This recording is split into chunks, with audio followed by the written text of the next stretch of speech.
सहस्रशीर्षं देवं विश्वाक्षं विश्वशम्भुवं विश्वं नारायणं देवमक्षरं परमं पदं विश्वतः परमां नित्यं विश्वन्नारायणगुं हरिं विश्वमेवेदं पुरुषस्तद्विश्वमुपजीवति पतिं विश्वस्यात्मेश्वरं शाश्वतं शिवमच्युतं नारायणं महाज्ञेयं विश्वात्मानं परायणम्।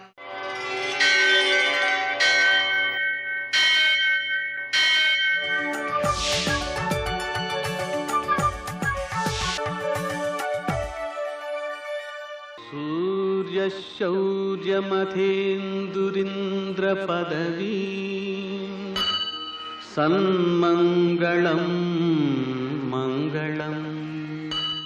यः कर्ता जगतां भर्ता संहर्ता महसां निधिः प्रणमामि तमादित्यं बहिरन्तस्तमोपहम्। నేటి కాలమాన విశేషాలను గమనిద్దాం. స్వస్తి శ్రీ చాంద్రమాన మన్మథనామ సంవత్సరం దక్షిణాయనం హేమంత ఋతువు మార్గశిర మాసం శుక్లపక్షం ఆదివారం. సూర్యోదయం 6:45 సూర్యాస్తమయం 5:42 తిథి దశమి రాత్రి 3:30 వరకు. నక్షత్రం రేవతి రాత్రి 7:43 వరకు. వర్జం ఉదయం 8:27 నుంచి 9:57 వరకు. దుర్ముహూర్తం సాయంకాలం 4:14 నుంచి 4:58 వరకు.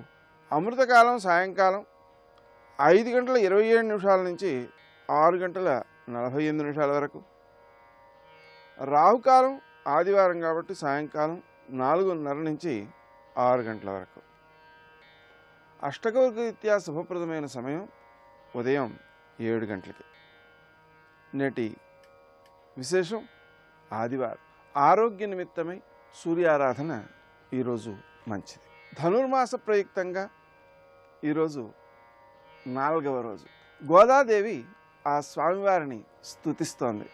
నీ ధనుస్సు నుంచి ఎలా అయితే బాణ వర్షం కురుస్తుందో అలా చక్కని వర్షాలతో నేలను బాగా పండేలా చెయ్యి, పశువులకు గ్రాసం దొరికేలా చెయ్యి, మా వ్రతం సఫలమయ్యేలా చెయ్యి అని కోరుతాను.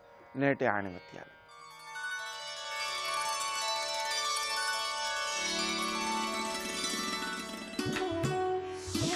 మానవ యత్నానికి దైవబలం తోడైనప్పుడే విజయ ఫలం లభిస్తుంది.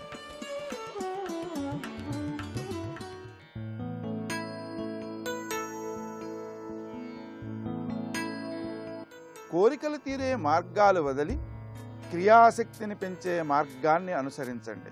అదే మిమ్మల్ని విజయపథంలో నడిపిస్తుంది.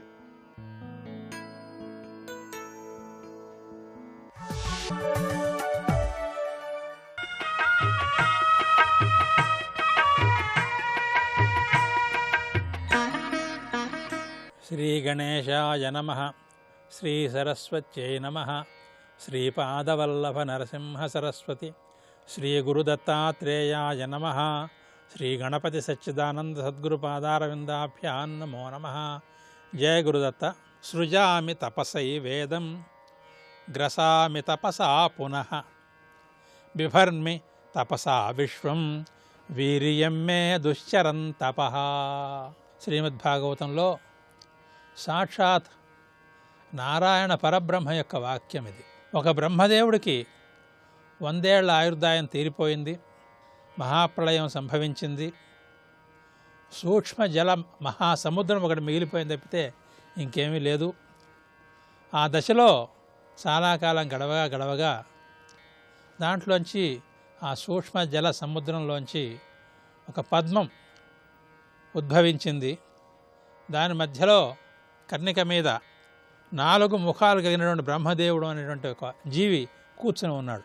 ఆ బ్రహ్మదేవుడికి చుట్టూతా చూస్తే ఏమీ తెలియట్లేదు, అంతా అయోమయంగా ఉంది, ఏకాకిగా ఉన్నాడు. ఆ సమయంలో ఆయనకి తప అనేటువంటి తాప అనే 2 అక్షరాలు వినిపించినాయి. వినిపించగానే దాని అర్థం కూడా ఆయన తెలిసిపోయింది.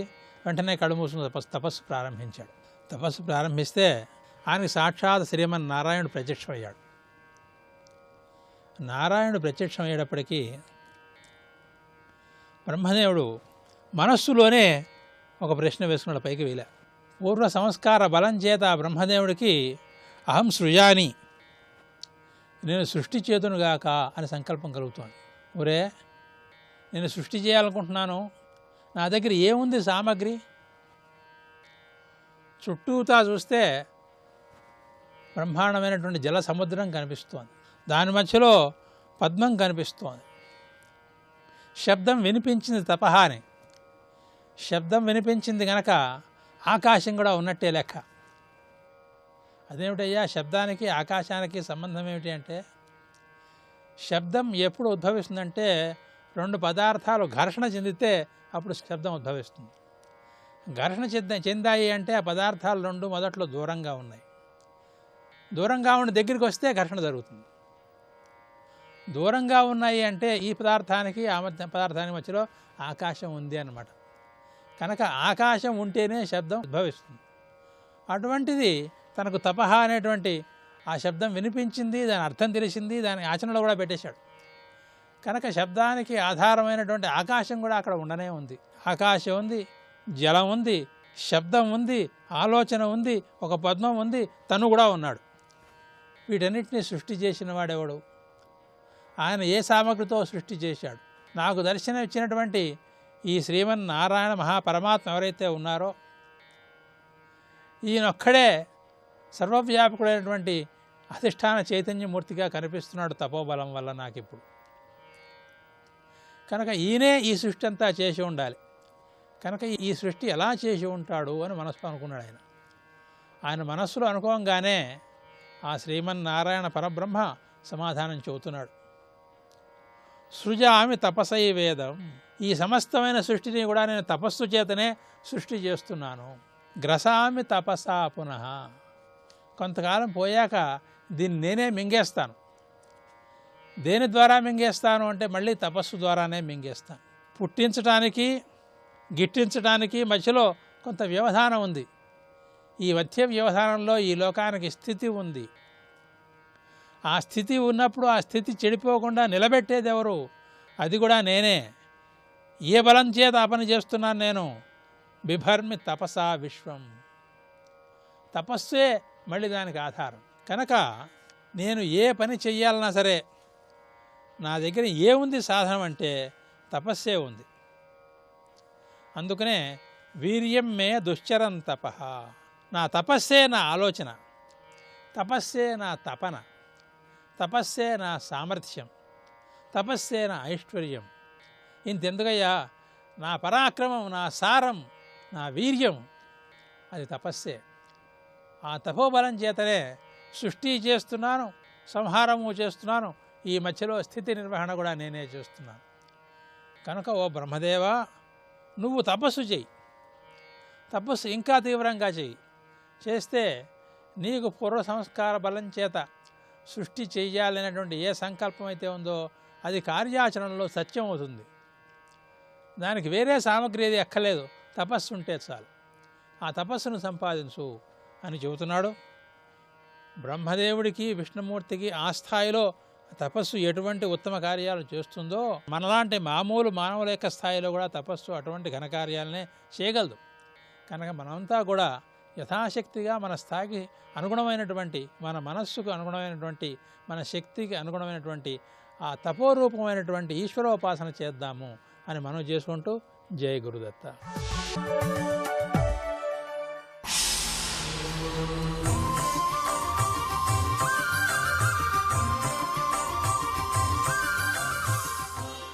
శతక సాహితీ సరస్వతికి నమస్కారం. మూకం స్వీయ సరోజపాదముపసందర్శ్యాతి దీనం పురా మోక్షార్హం హి తతంతతం కిము జనో నాయం సమస్తేన తు తస్యత్వస్తి మనో మమాస్తి వచనం తన్మేన తత్తస్య నహ్యేవం చింతయ చింతితే తవ మనోమయ్యప్యలం రజ్యతే.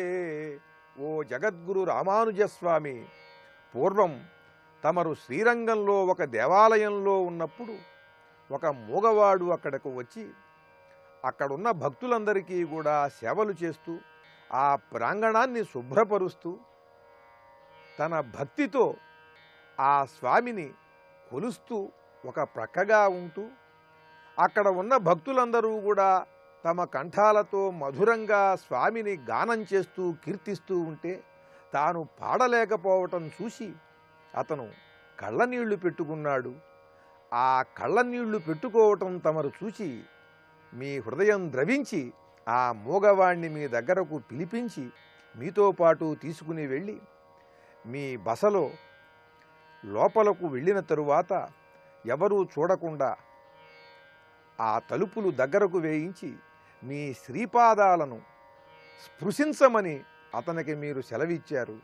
అతను మీ శ్రీపాదములపై మోకరిల్లి తన శిరస్సును వంచి స్పృశించినటువంటి వెంటనే అతనికి పరమాద్భుతమైనటువంటి కంఠస్వరం, మధుర గంభీరమైనటువంటి కంఠస్వరం వచ్చింది అని భక్తులందరూ కూడా చెప్పుకుంటారు. ఈ విషయం ఎవరికీ తెలియకుండా చేసినది జగత్తుకి ఎలా తెలిసింది అనంటే, ఒక భక్తుడు స్వామివారు లోపల ఉన్నారో లేదో తెలియకుండా ఆ తలుపు తీసుకుని అదే సమయానికి లోపలికి రావటం జరిగింది. అక్కడ ఈ స్వామివారి శ్రీచరణములను ఈ మూగవాడు ఆశ్రయించటం కనిపించి స్వామివారి కరుణకు తాను ఉప్పొంగిపోతూ, మా గురువుగారికి నాపై ఇంత దయ రాలేదే, నేను కూడా మూగవాణ్ణైతే ఎంత బాగుండేది, నన్ను కూడా ఈ గురుదేవులు ఇలా అనుగ్రహించేవారు కదా అని బాధపడుతూ ఆ గురువుగారి యొక్క కరుణకు ఉప్పొంగిపోయాడు. అందరికీ ఆయన ఈ విషయాన్ని తెలియజేశాడు. ఆ తరువాత ఆ మూగవాడు తన మధుర గంభీరమైనటువంటి కంఠంతో ఆ శ్రీరంగేశ్వరుణ్ణి ప్రస్తుతిస్తూ ప్రజలందరికీ కూడా ఆనందాన్ని, ఆశ్చర్యాన్ని కలిగించాడు అని అంటారు కదా. ఓ స్వామి, నన్ను కూడా ఆ వైకల్యం ఉన్న వ్యక్తిలాగా భావించి అనుగ్రహించండి. ఎందుకనంటే అతనికి నోరు లేదు, మంచి మనస్సున్నది. నాకు నోరున్నది కానీ మంచి మనస్సు లేదు. కనుక వైకల్యం అనేది కాస్త అటూ ఇటూగా ఇద్దరికీ సమానంగానే ఉన్నది. అతనిపైన చూపించినటువంటి అనుగ్రహమే నాపైన కూడా చూపించండి అంటూ మహాకవి అయి మహాపండితుడై ఉండి కూడా పరమ వినయంతో, అత్యంత గురుభక్తితో, విశ్వాసముతో ఆ భగవద్ రామానుజులకు శరణాగతి చెంది అద్భుతమైన శ్లోకరచనతో ఆ గురుదేవులను స్తుతిస్తూ మహాద్భుతమైన శతకాన్ని మనకు అందించిన విద్వత్కవులు, గురుభక్తి తత్పరులు, విశిష్టాద్వైత ప్రచారకులు శ్రీమాన్ తిరుమల పల్లేర్లముడి రామానుజాచార్య స్వామి రచించిన శ్రీమన్నాథ శతకంలోని మరి ఒక శ్లోకం గురించి రేపు ఉదయం తెలుసుకుందాం. ఓం నమో నారాయణాయ. కృష్ణ ముకుంద మురారి జయ గోవింద బృంద విహారీ. కృష్ణ ముకుంద మురారి జయ కృష్ణ ముకుంద మురారి. శ్రీ విష్ణు చిత్తకుల నందన కల్పవల్లీం శ్రీరంగరాజ హరిచందన యోగ దృశ్యాం సాక్షాత్ క్షమాం కరుణయా కమలామివాన్యాం గోదాం అనన్య శరణ శరణం ప్రపద్యే. గోదామనన్య శరణ శరణం ప్రపద్యే. శివాయ గురవే నమః. శ్రీమాత్రే నమః. శ్రీ విష్ణురూపాయ నమః శివాయ. శ్రీకృష్ణ శరణం మమ. శ్రీ గోదారంగనాథాభ్యాం నమః. ఆండాళ్ళమ్మ గోదాదేవి అనుగ్రహించినటువంటి పాశురాల్లో 4వ పాసురం ఈరోజు చెప్పుకోబోతున్నాం. ఆళిమళిక్కన్నా ఒன்று நீ கை கரவேல் ஆழியுள் புக்கு முகந்து கொடாரத்தேரி ஊழி முதலவன் உருவம் போல் மெய் கருத்து பாளியன் தோளுடை பற்பனாவன் கையில் ஆழி போல் மின்னி வலம்புரி போல் நின்று அதிர்ந்து தாளாதே சான்க முதைத்த சிரமலை போல் வாழ உலகினில் பெய்திடாய் நாங்களும் మార్గాలి నీరాడ మగిలిందు ఏలోరం బావై. ఇందులో మేఘాన్ని ఉద్దేశించి కీర్తన చేస్తున్నారు. ఆళి మళై కన్నా, ఇక్కడ ఆళి అంటే గంభీర స్వభావము అని అర్థం. గంభీరమైనటువంటి ఓ మేఘుడా అని. మళై అంటే వర్షం, కన్నా అంటే నిర్వాహకుడా. వర్షాన్ని నిర్వహించేటువంటి వాడు పర్జన్యుడని. ఓ పర్జన్యుడా, ఓ మేఘదైవమా, నువ్వు గంభీర స్వభావం కలిగిన వాడవు. పైగా ఆలి అనే మాటలో చుట్టూ గుండ్రము అని కూడా అర్థమున్నది.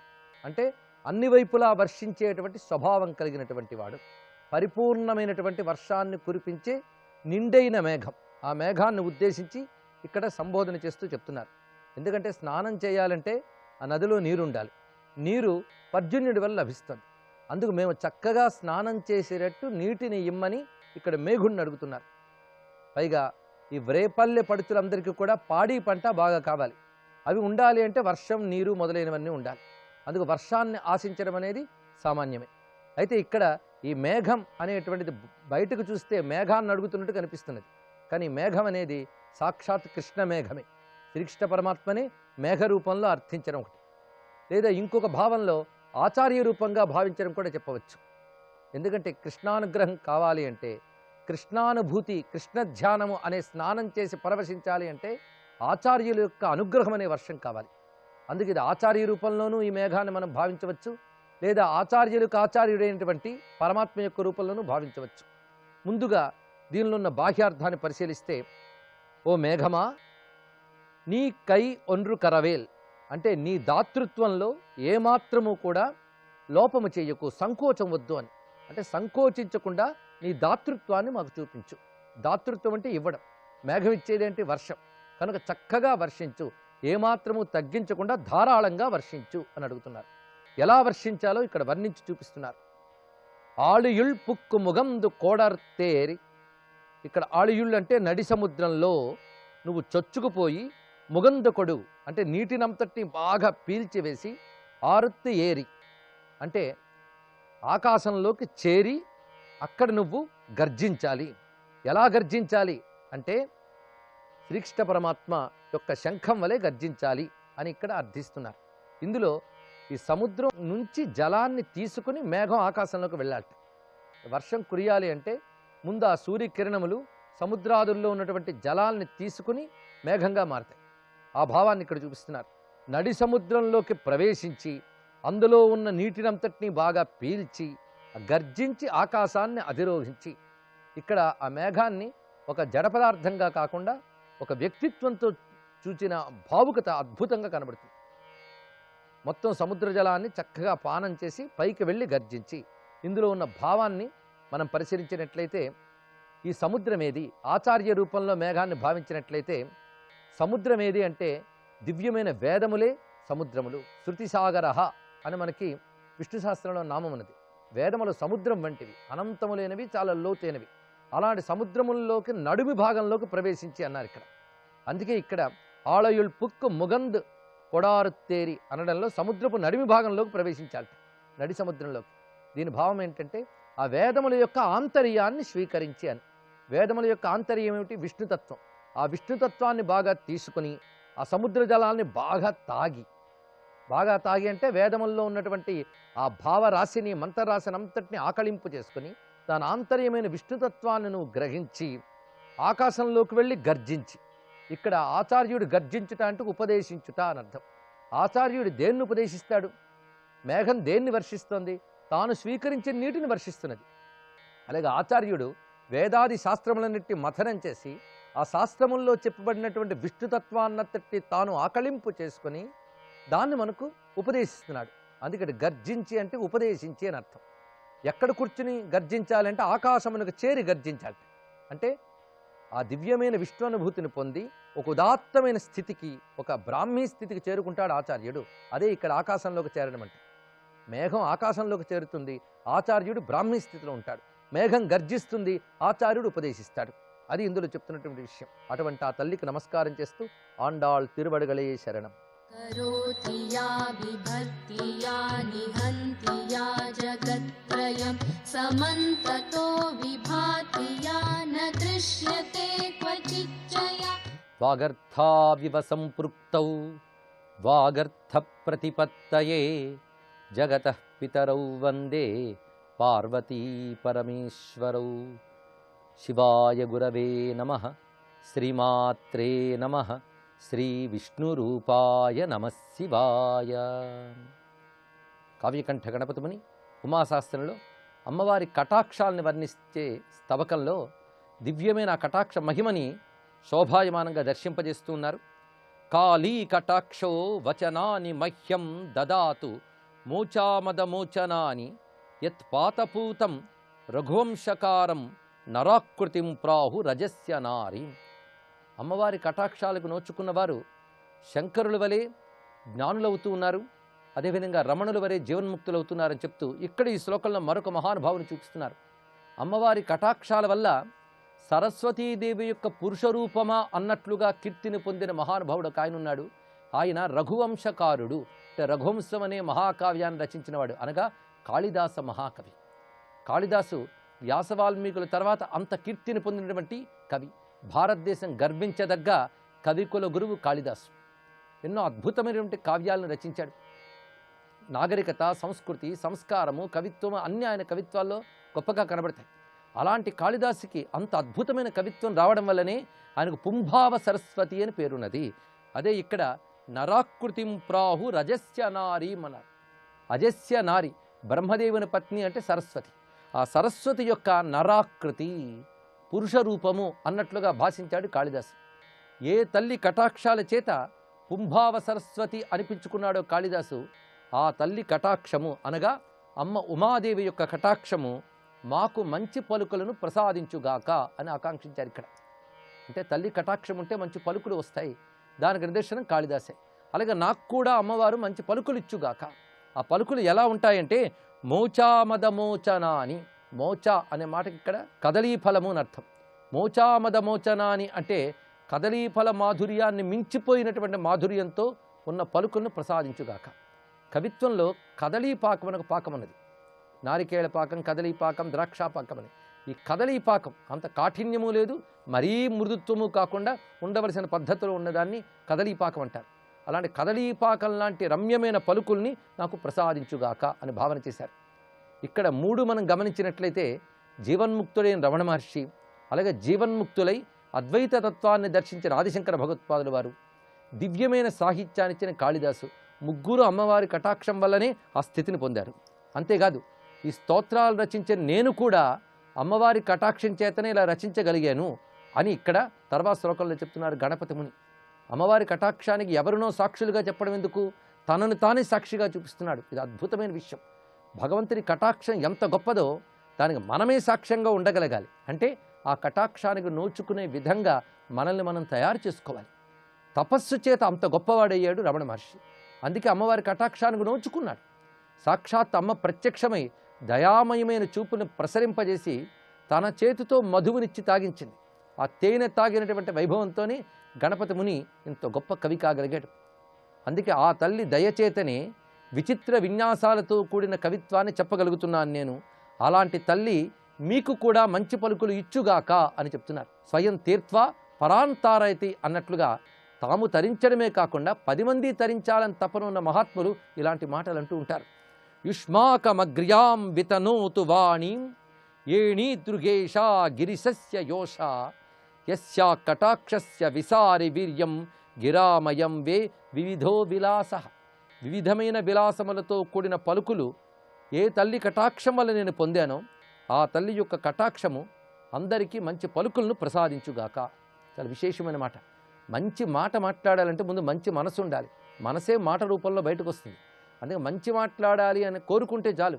అంటే మంచి మనస్సు ఉండాలి, ఆ మనస్సు బయటకు వ్యక్తం అవ్వాలి. అదే మంచి మాట ఉండాలని కోరుకోవడంలో విశేషమైన అంశం అదే. అందుకు మంచి వాక్కు మంచి మనస్సుకి దాని యొక్క వ్యక్తీకరణకి కూడా ప్రతీకగా నిలుస్తున్నది కనుక మంచి మాట ఇచ్చుగాక అంటే అర్థం మంచి మనస్సునిచ్చుగాక, ఆ మంచి మనస్సును వ్యక్తీకరించగలిగే సమర్థతను కూడా ప్రసాదించుగాక అని భావంతో నమస్కారం చేసుకుని నగాత్మజాయా కరుణోర్మిశాలి దృగంత సంతాన ధుని ప్రవాహ భీష్మేన తప్తాన్ భవనామకేన గ్రీష్మేన యుష్మాన్ శిశిరీకరోతు. అమ్మవారి చూపులు మనల్ని చల్లబరుచుగాక అనే భావాన్ని చూపిస్తున్నారు. సర్వం శ్రీ ఉమాచరణారవిందార్పణమస్తు. నమో ఆంజనేయం నమో దివ్యకాయం నమో వాయుపుత్రం నమో సూర్యమిత్రం నమో నిఖిల అఖిల రక్షాకరం రుద్రరూపం నమో మారుతిం రామదూతం నమామి.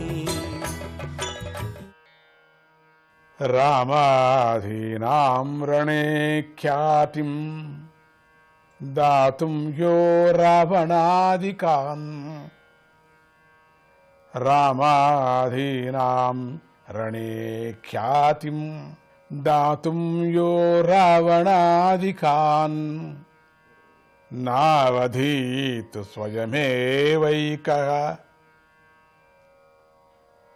నావధీత్ స్వయమేవైకః తం వందే హనుమత్ప్రభుం. తం వందే హనుమత్ప్రభుం.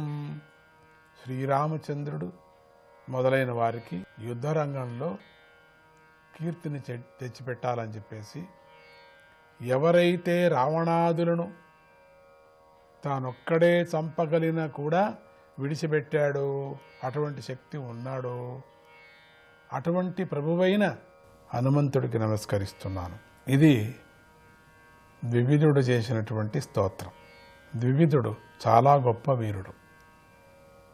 ఆంజనేయ స్వామిని దగ్గరగా చూసినవాడు, బాగా పరిశీలించి అర్థం చేసుకున్నవాడు. ఆయనకు హనుమంతుడి యొక్క శక్తి బాగా తెలుసు. సముద్రాన్ని దాటి సీతామాతను దర్శించి తిరిగి ఎక్కడి నుంచి రాముడిని చూడటానికి మళ్ళీ పరిగెత్తి వచ్చాడంటే అది హనుమంతుడు ఒక్కడికే సాధ్యమయ్యేటువంటి పని అని కూడా ద్వివిధుడికి బాగా తెలుసు. అంత దూరం వెళ్ళిన అంత గొప్ప వీరుడు రాక్షస సైన్యంతో సహా రావణాసురుణ్ణి సంహరించి తిరిగి వచ్చి ఉండవచ్చు కదా అని చెప్పేసి మనకు సామాన్యులైనటువంటి వాళ్ళందరికీ కూడా మనకు అనిపిస్తుంది. అది సహజమే. ఒకానొక సందర్భంలో హనుమంతుడికి కూడా రావణ్ణి చంపేద్దామా అని చెప్పేసి ఆలోచన వచ్చింది అనుకున్నాం. తెల్లవారుజామున ఏం జరుగుతుందో చూద్దామని దాక్కొని కూర్చొని ఉన్నటువంటి హనుమంతుడికి రావణాసుడు రాక్షస స్త్రీ పరివారంతో అశోకవనానికి రావటం కనిపించింది. ఆ రోజు అట్లా అనుకున్నాడు చంపేసేయాలని. కానీ తెల్లవారిపోతుంది కదా, ఇంకేమి. ఆ తెల్లవారుజామున ఏం జరుగుతుందో ఇక్కడ చూస్తామని కాచుకొని ఇక్కడ ఆకులు సందుల్లో చిన్న కోతిలాగా ఉండిపోయాడు. పొద్దున్న తెల్లవారుతోనే రావణాసురుని సంహారం చేసుకుందాంలే అనుకున్నాడో ఏమో. కానీ ఏంటిది చిలిపిలి అంటున్నాయి, చూస్తాము ఈ యొక్క పక్షులన్నీ కూడా ఇంత మధురంగా ఉంది ఇక్కడ ఈ లంకలో అని సీతమ్మవారి ఉండేటువంటి చెట్టు పైనే కూర్చొని అట్లానే చూస్తున్నాడు. హనుమంతుడు మరింత జాగ్రత్తగా పరిశీలన చేస్తున్నాడు. అత్యంత సూక్ష్మంగా చిన్న కోతిలాగా అయిపోయాడు కదా. పైన చెట్టు కింద, పైన ఒక ఆకు కింద చెట్టు కింద కూర్చున్నటువంటి సీతామాతను చూస్తూ తాను ఎక్కడో ఆకు కింద దాక్కొని చూస్తున్నాడు తెల్లవారుజామున ఏమవుతుందో అని. అక్కడ రావణాసురుడు నేరుగా సీతామాతకు వద్దు వచ్చి అక్కడ భయంకరమైన శబ్దం వచ్చింది. జయకారాలు చెప్తున్నారు, తప్పట్లు కొడుతున్నారు, చిన్న దీవిటికలంతా కనపడుతున్నాయి. మెల్లగా ఏదో ఒక శబ్దం, పెద్ద ఒక పర్వతం ఏదో వచ్చినట్టుగా వస్తూ ఉంది. అది చూశాడు, ఏంటి జరుగుతుంది ఇక్కడ చూస్తామని. దగ్గరకు వచ్చి ఆమెను భయపెట్టి ఒక పతివ్రతతో మాట్లాడకూడదని మాటలన్నీ కూడా మాట్లాడేశాడు. చిత్రంగా అసహ్యకరమైనటువంటి మాటలన్నీ కూడా మాట్లాడాడు, సిగ్గులేనటువంటి మాటలంతా. ఆమె బాధపడింది. అప్పుడు హనుమంతుడికి చెట్టు నుంచి కిందికి దూకి ఈ రాక్షసుడిని ఒక గుద్ది చంపేద్దామా అనేటువంటి ఆలోచన వచ్చింది. అప్పుడు ఆయన మళ్ళీ ఇంత దగ్గరకు వచ్చాడు. ఈ చీకట్లో, ఈ తెల్లవారుజామున చీకట్లో వీడి ముఖం చూస్తున్నా, అందుకని వీడి నెత్తి మీదనే దూకపడదామా అనుకొని ఒక గుద్దు పారేస్తే చాలు అనుకున్నాడు. గుద్దగలడు, దూకగలడు, తల పగలగొట్టగలడు. అంత కోపం వచ్చేసింది. ఎంత మంచి అవకాశం దొరికింది అనుకున్నాడు. నేరుగా తల మీదే ఉన్నాడు. రావణాసుడు యొక్క తల మీదనే కూర్చొని చూస్తున్నాడు ఏం జరుగుతుందని. అటనే దూకేసి గుద్దేసి ఉంటే బాగుండు అనిపించింది. అయినా తనను తాను నిగ్రహించుకున్నాడు. ఎందుకులే వదిలే, ఈ రావణాసుడిని మళ్ళీ సభలో నేను చూడాలా, వీడికి దర్బార్ నేను చూడాలి ఎట్లా ఉంటాడు. అమ్మో ఈవిడ ఇంతలా ఇంత పొడవు ఉంటే ఆ సింహాసనం ఎటువంటిదని నేను చూడాలా, ఆ దర్బార్ ఎటువంటిది చూడాలా. అసలు ఆ దర్బార్లో శ్రీరాముడు నింద చేసినప్పుడు కూడా వాడిని చంపేద్దామా అనుకున్నాడు, విమర్శ చేస్తున్నా చంపేద్దామా అనుకున్నాడు, కానీ కాలేదు. కానీ తను అంటే అక్కడ కూడా అట్లా మనసు వచ్చిందని మనం చెప్పుకుంటున్నాం. ఓం నమో హనుమతే నమః.